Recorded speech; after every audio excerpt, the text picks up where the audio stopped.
How's it going, everybody? Welcome to another edition of The Opinion, and we're back at it again. A little bit later than I want it to be, but better late than never. We're back at it again for week 2 of our college football picks. So, just to review a little bit from last week, my record was 4-3 based on the picks that I made. Not quite the record that I wanted, but hey, it's not an even record. It's not a losing record. It is.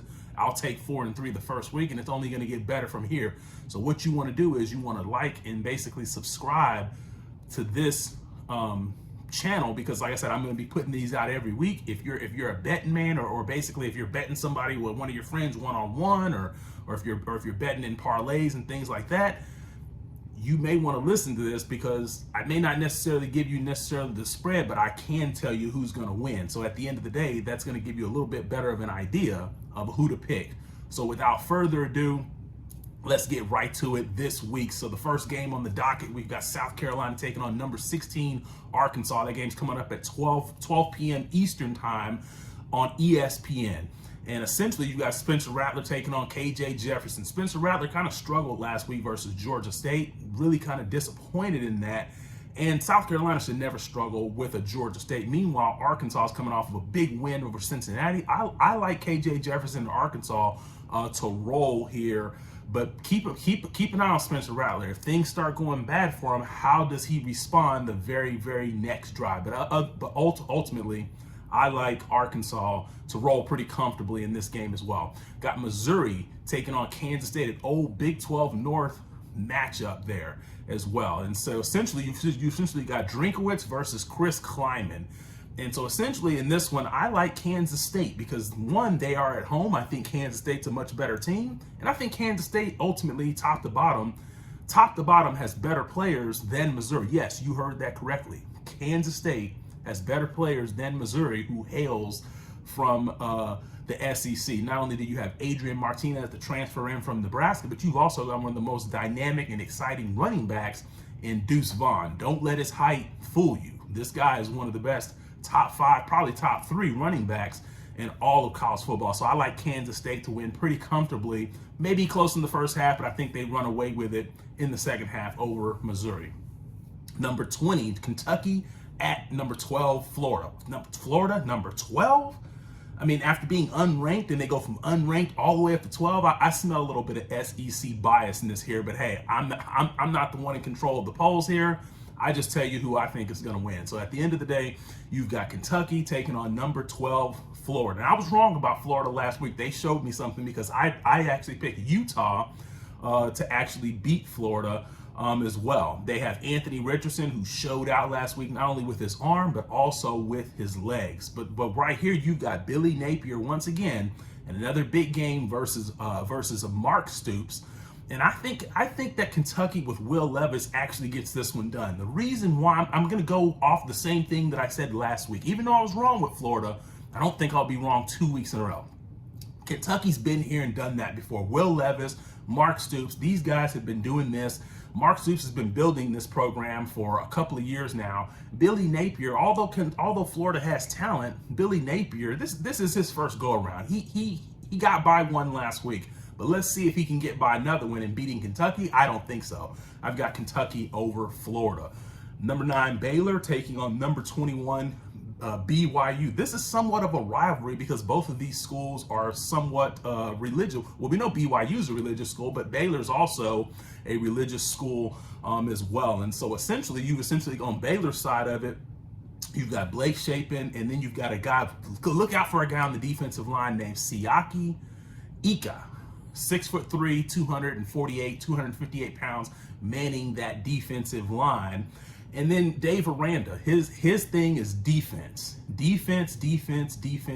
And while I think BYU is a pretty good program, they are at home, I'm going to roll with Baylor here because, once again, they are the defending Big 12 champs.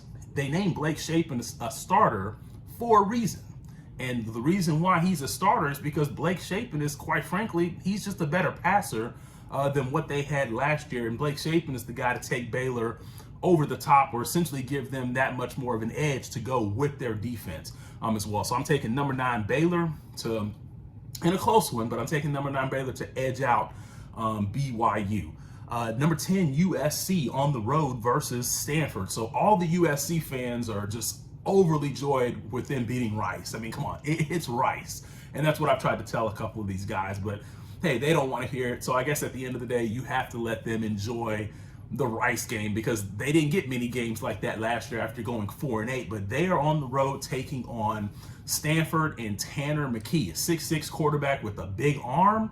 And I actually think USC wins this one, but I don't think that they win this one by as much as what some people are thinking. I think the line is 9.5 or 9 points. I don't think USC wins by that much as long as Stanford takes care of the ball, because one of the things that hindered Stanford last week against their win in Colgate, they turned the ball over 4 times. So if they turn it over 3 or 4 times, then yes, USC will cover that line.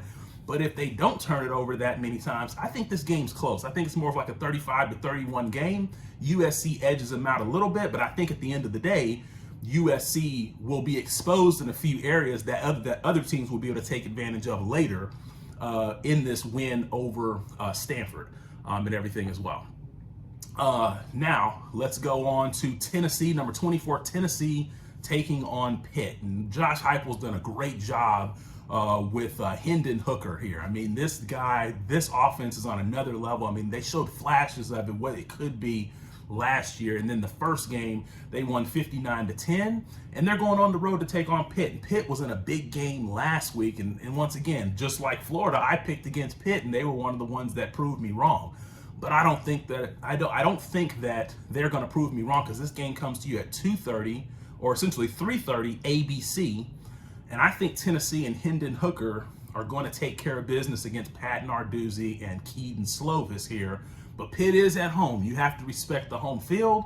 And this is going to be a test for Tennessee, because Tennessee is going to be facing a pretty good Pitt defense. But that defense gave up some things to JT Daniels. So keep in mind, Heupel and Hendon Hooker are watching the film. And I think Tennessee is going to prevail in this one. And now the game of the week. The game of the week is number 1 Alabama taking on Texas. Big noon kickoff on Fox. This is coming to you at noon Eastern time on Fox. And so there's a lot of storylines in this one. These two teams have not met since they met, or these two teams have not played each other since they last met in the 2009 BCS championship game. This is where Colt McCoy was knocked out, and Texas really has never been the same since. So if Texas kind of wants to get back, they will have to exercise some demons to basically take out the team that pretty much set them on the course for where they've been at the last 10 years. But unfortunately, I think that Alabama is just way too good. I do not think that Alabama is going to lose this one with Bryce Young and then essentially Saban versus Sarkisian. You guys know what Saban's record is versus his former assistants. Now, he has lost a couple of games, but don't expect him to lose this one. I have Alabama rolling. Don't know if they cover the 20 points, but it's a good chance that they might cover the 20 points, because at the end of the day, you've got a guy like Quinn Ewers, and everybody wants to see what Quinn Ewers can do. We really don't know, but this is the big test for Quinn Ewers to see exactly what he can do. But Will Anderson and Dallas Turner on the other side, they're going to have something to say about what Quinn Ewers can do. And then you've got Bijan Robinson also on the Texas side. I think Alabama keeps him bottled up. They will know where Bijan Robinson is at all times, and they will gang tackle whenever he gets the ball. And I don't think Bijan Robinson is going to be able to cut loose on the Alabama defense, as well as Xavier Worthy is going to be covered by Kool-Aid McKinstry. I think that they pretty much keep these guys bottled up. So I've got Alabama rolling. Don't know if they cover the 20, but it's a good chance that they might. But they will roll. So at the end of the day, I guess, like I said, we'll roll Tide. And hey, I'm not even an Alabama fan, but I'll go ahead and say that one. So those are my picks. Leave your opinion down in the comment section. Like I said, like and subscribe and follow, because I'm going to be doing this every week, and I'm going to be keeping track of my record to prove to you guys that, I do know what I'm talking about on this channel. So at the end of the day, like and subscribe, and I'm out.